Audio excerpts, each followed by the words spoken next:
car length behind, bud. Looking inside. Clear low. I don't have enough power. I can't get by him.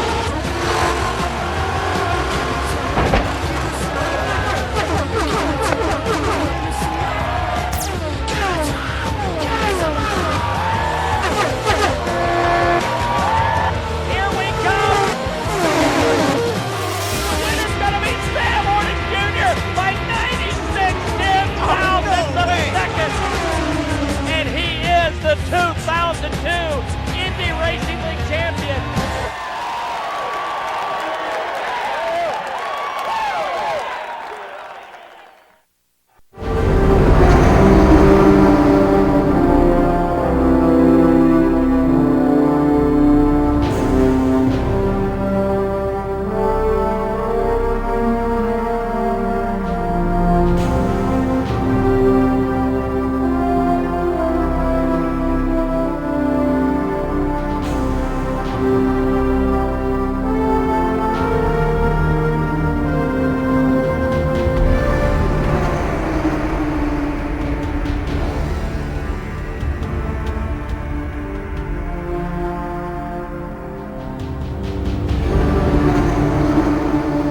There's nothing like it in sports. Maybe there never has been since the Roman Games.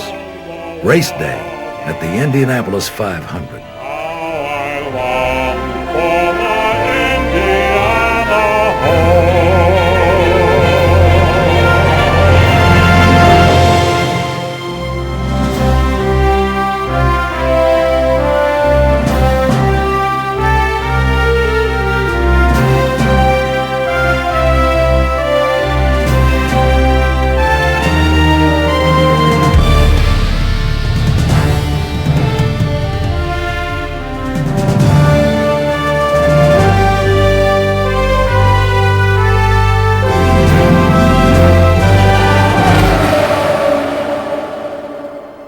The first 500-mile race was staged here in 1911, but that wasn't the first race at the 2.5-mile oval. The honor is held by the National Championship balloon race 2 years earlier, followed by a motorcycle race and short auto races. The idea of a massive racetrack had been building in the imagination of Carl Fisher for years.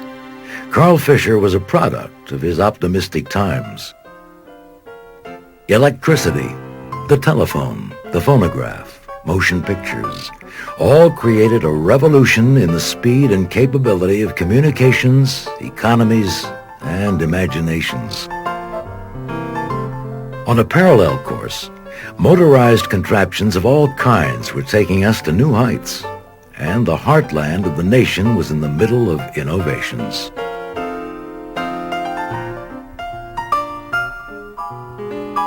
In Dayton, Ohio, the Wright brothers patiently worked out the mysteries of controlled and powered flight by building designs to test theories, then rebuilding and retesting. On July 4th, 1894, 9 years before the Wright brothers' flight on Kill Devil Hill, and 2 years before Henry Ford put together his first motorized carriage, Elwood Haynes of Kokomo, Indiana, tested his new automobile by driving it down Pumpkinville Pike and through the streets of downtown Kokomo. 60 miles south in Indianapolis, Carl Fisher was involved in the pluck and daring of the times. By 1908, he was an established Oldsmobile dealer, real estate developer, co-owner of Presto Light, which made carbide headlamps for automobiles, and an extraordinary entrepreneur and promoter. The man also loved racing. Fisher had raced bicycles, hot air balloons, and powerboats. In later years, he literally sold swampland in Florida as the primary developer of Miami Beach. Carl Fisher, like many other people, could get ideas or dreams, and he was able to convince other people to follow him toward his dream. The Speedway's original plan was a 3-mile rectangle with a twisting 2-mile course through the infield for special events. Fisher wanted the track completed for a 1909 race. P.T. Andrews, an engineer from New York, convinced the board to scale back their plans to make better use of the space. He proposed an oval of 2.5 miles, with each straightaway 5/8 of a mile in length, each turn 1/4 of a mile, and each short chute between turns 1/8 of a mile in length. The track was 50 feet wide on the straightaways and 60 feet on the turns, with a maximum turn bank of 9 degrees, 12 minutes. It would all fit neatly into a 1 mile by 1/2 mile piece of land and leave room for more grandstands. More importantly, the racetrack could be finished in time for races that year, and investors could start getting a return on their money. Workers immediately began grading and building. In June of 1909, while construction was still in progress, the national balloon races were held at the Speedway. 3,500 paid to watch from the Speedway grounds, and 40,000 watched for free outside the gates. The track was ready in August. The surface was made of crushed gravel covered by tar. Several motorcycle races were held, but most riders left before the races began because of the dangerous surface conditions. The following Monday, on August 19th, the first auto races on the track proved the danger. 1 driver, 2 riding mechanics, and 2 spectators were killed. Several drivers suffered broken goggles and eye injuries from flying gravel and a disintegrating track. The final race had to be stopped early. The whole enterprise was in jeopardy without a better racing surface. The Speedway investors decided to pave the track with bricks, the most advanced surface of the day. Workers laid a brick track in 63 days, using more than 3.2 million paving bricks weighing 10 pounds each. It was laid with a precision that varied no more than 3/8 of an inch for every 12 feet. The new surface earned the track the lasting nickname of the Brickyard. The bricks were not fully paved over until 1961, and even today, a 3-foot strip of original bricks marks the start-finish line of the Indianapolis Motor Speedway.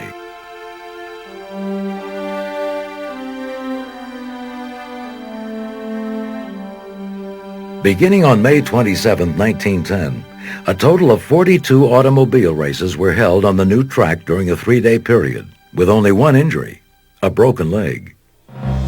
In June, Wilbur and Orville Wright showed up for Aviation Week at the track, and one of their planes set a new altitude record of 4,384 feet.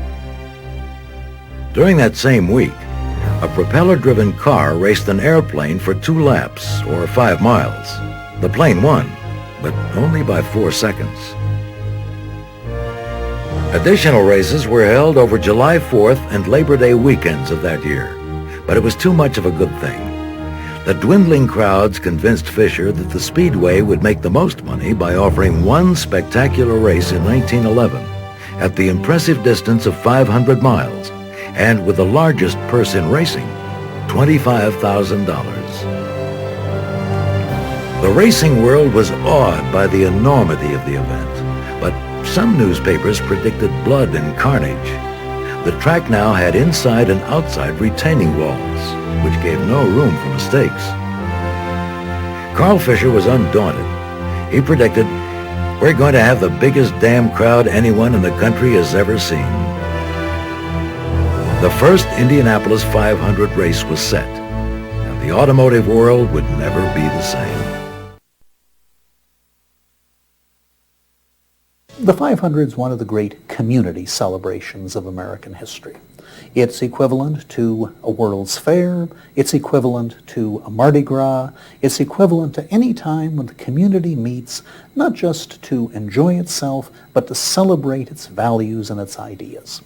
I think one of the basic attractions of the Indianapolis 500 for anyone in the world is that this is a place where that ancient human drive for competition is showcased for everybody to witness. The United States was settled with the idea that we would be an example for the rest of the world. And I believe the 500 is the example for the rest of the world about man's ability to harness, to focus, and to build the fastest machines for racing. Well, the Indianapolis 500 is still just a race. It's also still the Indianapolis 500. The reality has become even bigger than the dream in Carl Fisher's mind.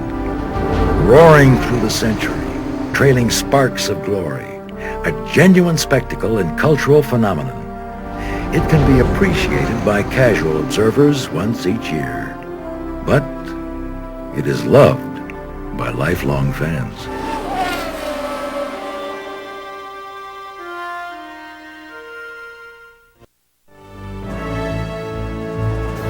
The first Indianapolis 500 race was a perfect expression of its times, featuring new machines and courageous men.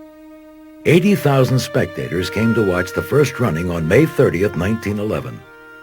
They arrived by special trains from New York, Cleveland, St. Louis, and Chicago, and from surrounding states by buggies and cars and trolleys from all over Indiana.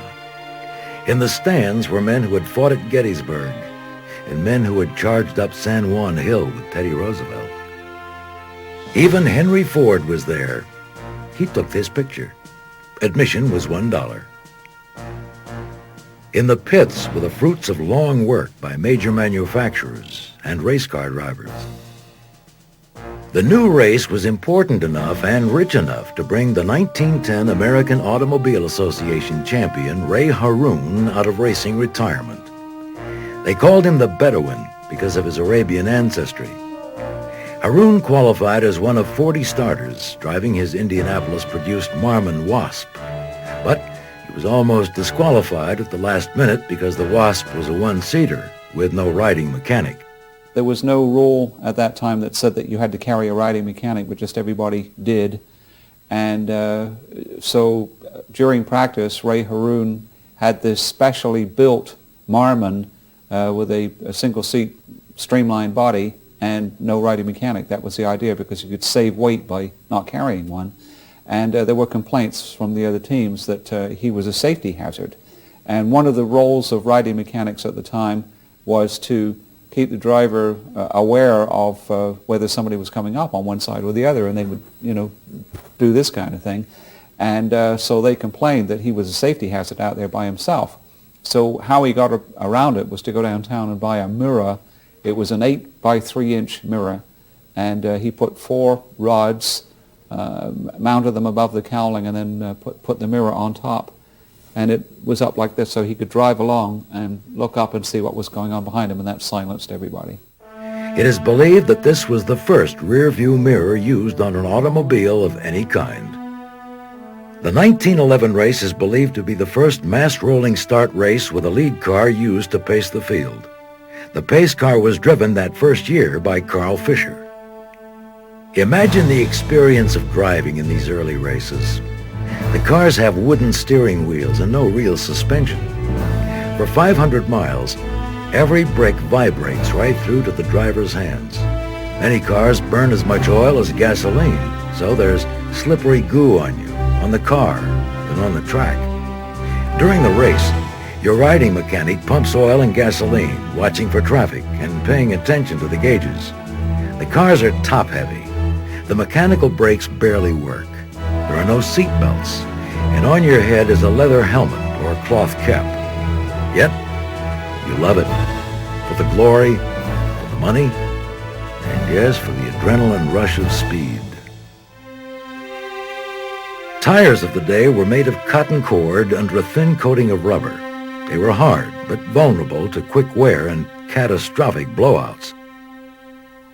The wily veteran Ray Harroun decided he could save his tires and win the race if he averaged a steady 75 miles an hour, even though his Wasp could go faster. He was right. Harroun won at an average speed of 74.602 miles per hour, with only 4 tire changes. His nearest competitor needed 14 sets of tires. At the end of the race, Harroun was so exhausted he had to be lifted out of his cockpit. Then he retired from driving again, this time for good. The first 500 had all the hallmarks of later races: danger, drama, technology, controversy, and involvement by manufacturers from around the world. The race wasn't particularly safe, but also wasn't a bloodbath by the standards of the times. One riding mechanic was thrown from his car and killed. Another was thrown and injured. In all, there were 4 injuries and 1 death.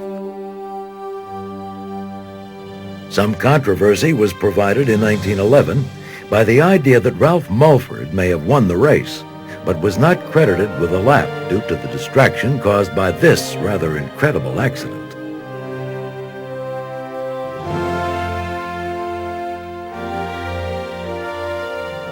The first race also included international drivers and automobiles. The Italian Fiat was there, along with the German Benz. From the beginning, the Indianapolis 500 was a very American institution, while embracing a melting pot of cars and drivers. Tony Hulman was a successful industrialist from Terre Haute, 65 miles west of Indianapolis on the Wabash River. His family business, Hulman and Company, had made its initial fortune in the catalog business. But young Tony had expanded it dramatically by turning Clabber Girl baking powder into one of the nation's top sellers. He was an able businessman who'd been a shy star athlete at Yale, a leader in civic affairs, who tended to avoid the limelight and personal attention. Most of all, he was a Hoosier through and through. Tony Hulman came out and was very, very shy, had been to the track as a boy, and thought that the 500 tradition should continue on. And he thought Kentucky has the Derby, Indiana should have the 500-mile race. So he went over and looked at the place, didn't seem to be that dismayed about its condition, and he kept bringing friends in and said, "What do you think?" And they looked at the place and thought, well, it's a disaster. But one look at him, and he kind of had this grin on his face, and they thought, well, I guess the boss is telling us the answer. So they went ahead and the track was purchased November the 14th of 1945. Tony Hulman bought the Speedway for an undisclosed amount, believed to be $750,000. The Hulman family's era continues to this day. Tony Hulman's grandson, Tony George, is president of the Speedway. By 1946, the track was ready for racing, and so was the country. The war was over. There was a renewed interest in automobiles, since they were once again being mass-produced. People wanted entertainment. They wanted family outings. In short, they wanted the Indianapolis 500 race back into their lives. Tony Hulman wondered if many people would come, but on race day, there was a massive traffic jam. He then knew the race would survive and thrive. More often than not, those fantastic finishes were made possible by one or more of the brilliant mechanical geniuses who spiked the history of the Speedway every generation. People like Harry Miller, who designed the most precise, elegant race cars of anyone, anytime, anywhere. Miller pioneered aluminum pistons and blocks, intercooled superchargers, unusual carburetors, and streamlined designs. Early on, it was definitely a proving ground for the manufacturers. That began to change, and then it became products that were tried out as racing became specialized. And Harry Miller from Los Angeles had nothing to do with the automobile industry. He built racing cars, complete engines, chassis, and the whole works. And his reward for success on the racetrack was to sell more racing cars. In the early days, Harry Miller's engines were often up against cars powered by Duesenberg engines. The Duesenberg consumer cars were of such high quality that their name became synonymous with elegant perfection. The phrase, "It's a doozy," was coined to refer to anything that was the very best. Fred and Augie Duesenberg built their engines and custom cars in Indianapolis. Their race cars were in contention at the 500 from 1914 until well into the 30s, when private owners continued to enter them. Until the Depression and Fred's death in 1932 sank the company, Duesenbergs were the Rolls-Royces of America. Indy's merchants of speed have given the world improved aerodynamics, fuel injection, radial tires, breakaway body parts that protect the drivers, better suspension, and computerized ways to extract the last gasp of energy from explosions of fuel and air. I don't think you could say that anything was invented at the Speedway, or if it wasn't for the Speedway or if it wasn't for racing, this wouldn't have happened or that wouldn't happen. But there was a lot of things that were perfected. No doubt tires, spark plugs, shock absorbers, four-wheel brakes, the low, wide-profile tire later on, but all the way through the 20s, 30s, 40s, 50s, there was a lot of things that were perfected at the racetrack. Through the years, the Indy 500 race has seen designs that were deemed crazy. Some proved to be crazy like a fox. The first rear-engine car appeared at the Speedway in 1937, but it took until the mid-1960s until rear-engine cars became the standard at the Brickyard. On the theory that two is better than one, the 1946 Fajoule twin-coach entry driven by Paul Russo sported two midget Offenhauser engines, one in the front of the driver and one behind. Russo ran well enough to qualify the car in the middle of the front row that year. In 1964, Smokey Yunick entered the Hurst Floor Shift Special, a car where the driver sat in an appendage, like a sidecar. The car didn't make the race, which was probably good since the sidecar offered no protection in a crash. Many people are surprised to learn that a race car powered by a Cummins diesel engine not only made the race in 1931, but completed the 200 laps in 13th place without a single pit stop.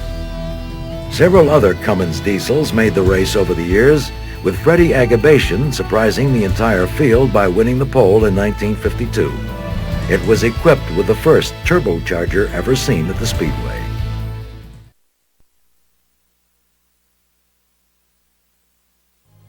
In 1952, the Speedway organized a custom radio network. Today, it reaches the majority of the world's population. There's always something to cover at Indianapolis in May. Sometimes the events are tragedies.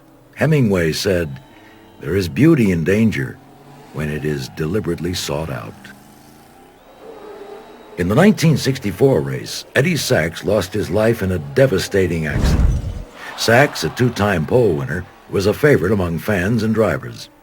As a younger man, Sachs had worked in the Speedway's cafeteria just to be around drivers and cars.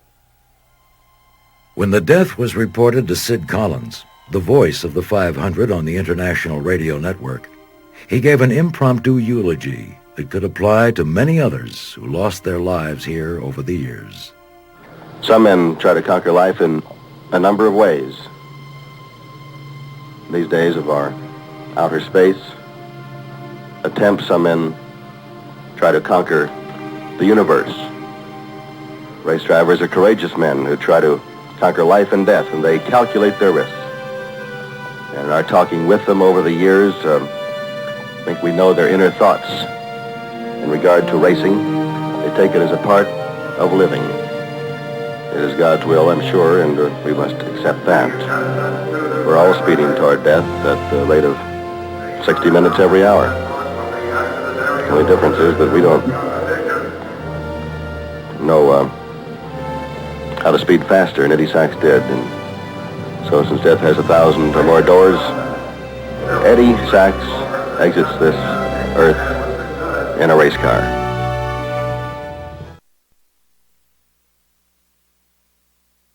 The first Indianapolis 500 race began the transformation of the contest into a mythic spectacle of international dimensions.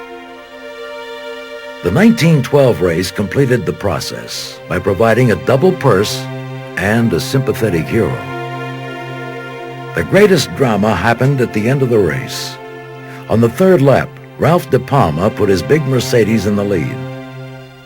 On lap 196, only 4 laps from the end, his engine threw a connecting rod.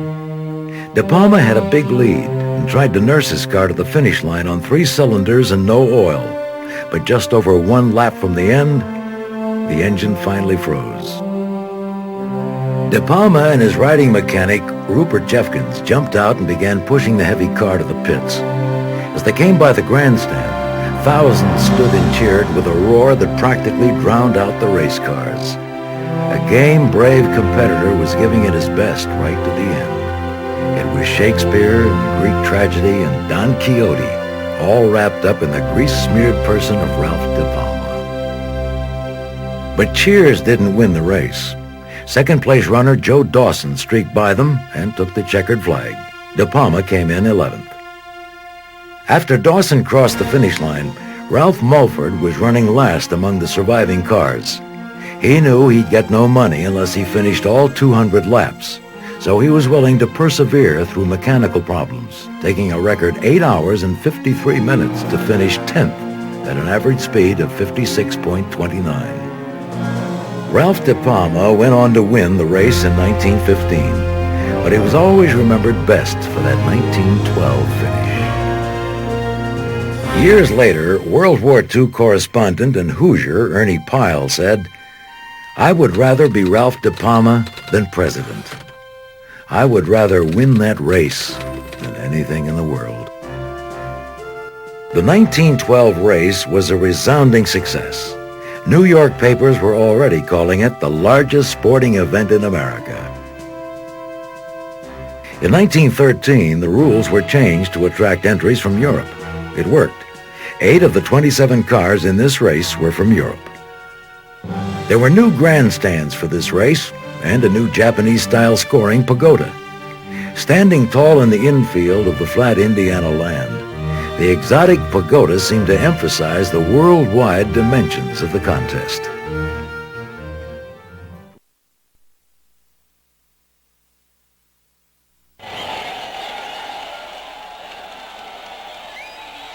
It was during Tony Hulman's stewardship the famous words were first spoken. Yes, the big moment we have been waiting for has arrived. And to do honor to this moment with those famous words, here is the president of the Indianapolis Motor Speedway, Mr. Tony Hulman. Gentlemen,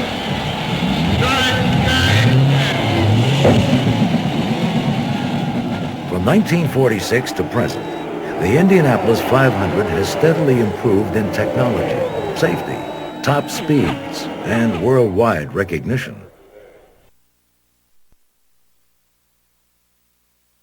The Brickyard's history has been signposted by desperate duels, which excited the juices of spectators and drivers, even the losing drivers. The dramatic 1912 finish with Ralph De Palma pushing his car across the finish line was just the first spectacular finish. In 1937, the 25th anniversary of the Indy 500, race leader Wilbur Shaw noticed his oil gauge near zero. There were 20 laps to go, and it was against the rules to add oil, but he had a 114-second lead. Doing quick mental calculations, Shaw figured he could slow about 6 seconds per lap and still win the race. The crowd noticed Ralph Hepburn's car creeping up on Shaw. With only 10 laps to go, Hepburn was within sight of Shaw on the back straightaway. The last lap, they were wheel to wheel, and the crowd screamed itself hoarse. As they zoomed toward the final turn, Shaw went for broke, floored the big Offenhauser, and took the checkered flag only 2 seconds ahead of Hepburn. It was the closest race until 1982. In 1967, Andy Granatelli bought a turbine-powered car to the Speedway. A.J. Foyt commented that that's not a race car, it's a damn airplane.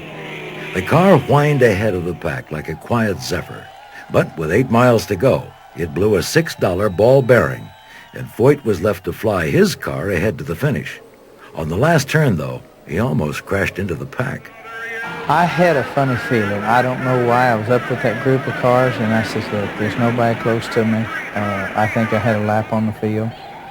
I just backed off. It's just like I knew something was going to happen. And because there was a group of cars I went behind. I come off before, I could not believe. Cars spinning every which way. I said, here, I've got to get that start-finish line. I'll never forget I made a couple zigzags, and I lost them in the smoke, and that, I knew I went between cars. I dropped it to second gear, and I said, whoever I hit, I'm going to hit them hard enough that I drive them past the finish line. I did have that in my mind. In 1982, Gordon Johncock and Rick Mears battled to the closest finish in history. Only 16/100ths of a second separated winner Johncock from challenger Mears. In 1985, Danny Sullivan spun his car and was still able to win. The incident triggered a great piece of driving by Mario Andretti, who was able to avoid Sullivan and eventually finished second in the race. Like it or not, auto racing is about speed and winning, plus the vicarious thrill spectators get by identifying with winners.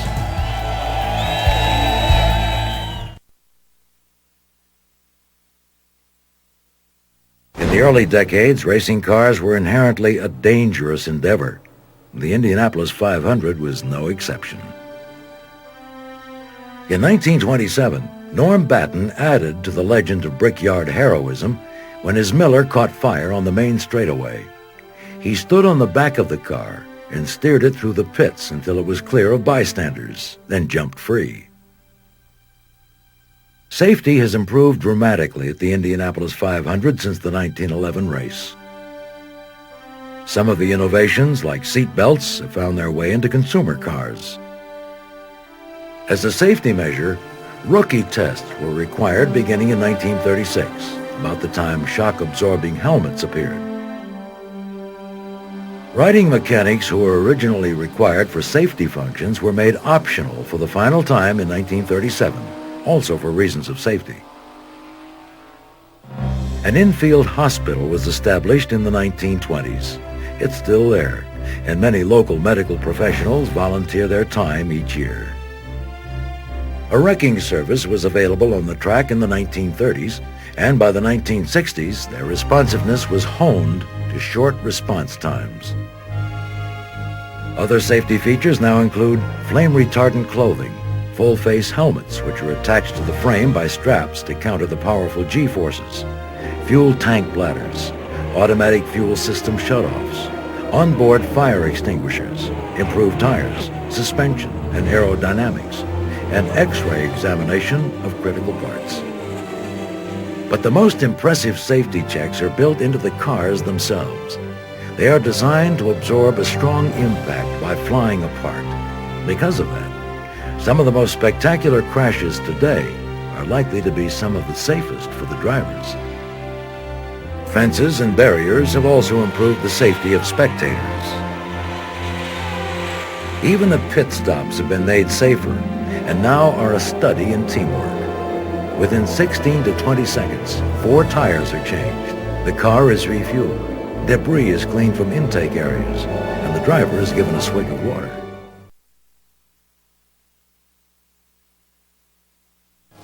The 1960s, 70s, and 80s thrust a whole generation of drivers into the public eye. They shared astonishing skills of balance, mechanical understanding, and physical stamina. The Unser family, Al Unser, his brother Bobby, and Al Unser Jr., won 9 Indy 500 contests between them from 1968 to 1994. The family had already paid a terrible price to racing. Older brother Jerry lost his life during practice at the Speedway in 1959. Mario Andretti had only one 500 victory in 1969, but a lifetime of near misses. He bore them in good cheer. A.J. Foyt, a complex Texan, became the John Wayne of Indianapolis 500 racing, a 4-time winner between 1961 and 1977, and a full-time favorite of fans. After an accident at Montreal in 1984, 2-time winner Rick Mears spent 3 months in bed and 6 in a wheelchair, then came back to win the 500 for a 3rd and later a 4th time. In 1977, Janet Guthrie was the first woman to qualify for the race, with strong encouragement from A.J. Foyt.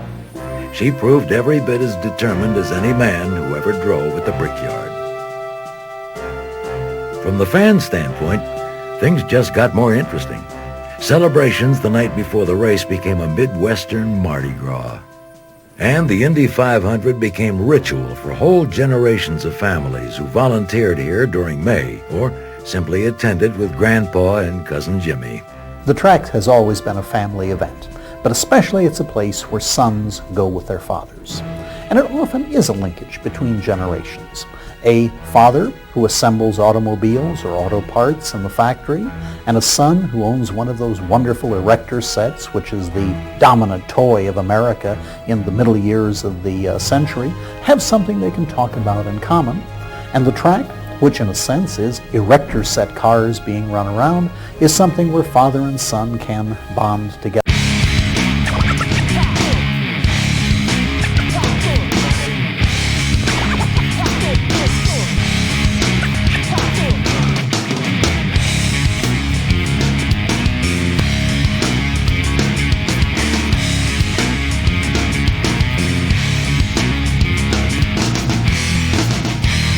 Everybody talking shit. This life is what you make it.